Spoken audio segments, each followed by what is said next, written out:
Parisada Hindu Dharma Indonesia PHDI Provinsi Bali menggelar Pesamuan Madya keempat di Aula Kantor PHDI Provinsi Bali dan dihadiri seluruh lapisan masyarakat Bali.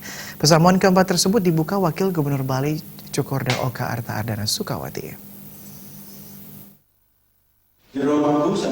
Menurut Ketua PHDI Provinsi Bali Igusti Ngurah Sudiana, Pesamuan Madya keempat PHDI Provinsi Bali akan membahas beberapa hal seperti pelaksanaan Nyepi Tahun Saka 1942 tahun 2020. Pelecehan tempat suci pura dan hukum waris bagi umat Hindu yang beda agama. Sudiana menambahkan salah satu topik yang diangkat dalam Pesamuan Madya keempat adalah pelecehan tempat suci pura. Hal ini dilatar belakangi oleh maraknya peristiwa pelecehan tempat suci pura yang dilakukan oleh wisatawan. Masalah pelecehan terhadap tempat suci yang digunakan objek wisata sangat marak sehingga PHDI sangat perlu membuat keputusan jangan sampai terjadi lagi pelecehan ke depannya. Dirinya mengatakan terkait pelecehan pura ini, regulasi perlu disiapkan dan dirumuskan dengan matang dan tidak hanya selesai dalam pesamuan ini.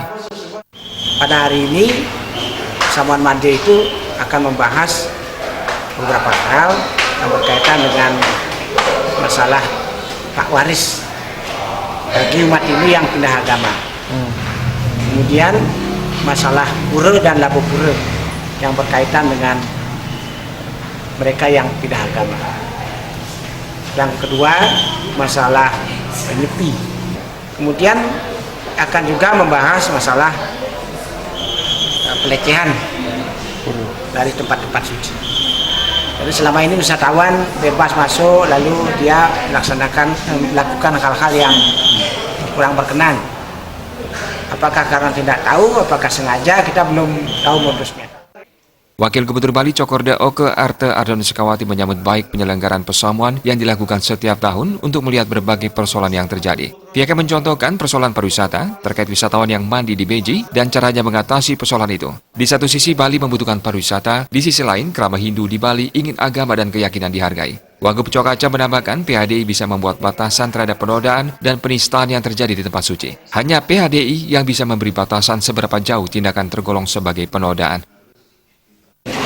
Naik keempat, jadi satu mekanisme yang memang dilewati setiap tahun melihat pada persoalan di lapangan. Seperti disampaikan tadi, masalah pariwisata, wisatawan yang mandi di beji, kemudian duduk bersama. Nah itu yang persoalan bagaimana kita mengatasi. Di satu sisi memang kita memerlukan pariwisata, di sisi lain juga kita ingin agama kita dinodai.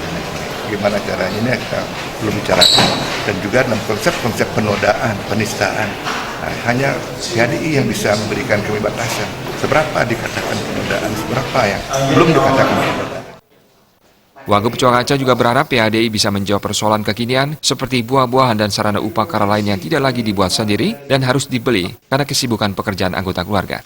Beberapa narasumber yang dihadirkan diantaranya Ida Penada Gede Wayan Wanasari, Ida Begawan Nata Nawawangsa, penyusun kalender Igede Mariana, Pendesa Agung Majelis Desa Adat Ida Penglisir Putra Sukahat, dan Ketua PHDI Provinsi Bali yang juga Rektor IADN Denpasar, Profesor Dr. Andes Igusti Ngurah Sudiana. Ngurah Wira, Bali TV.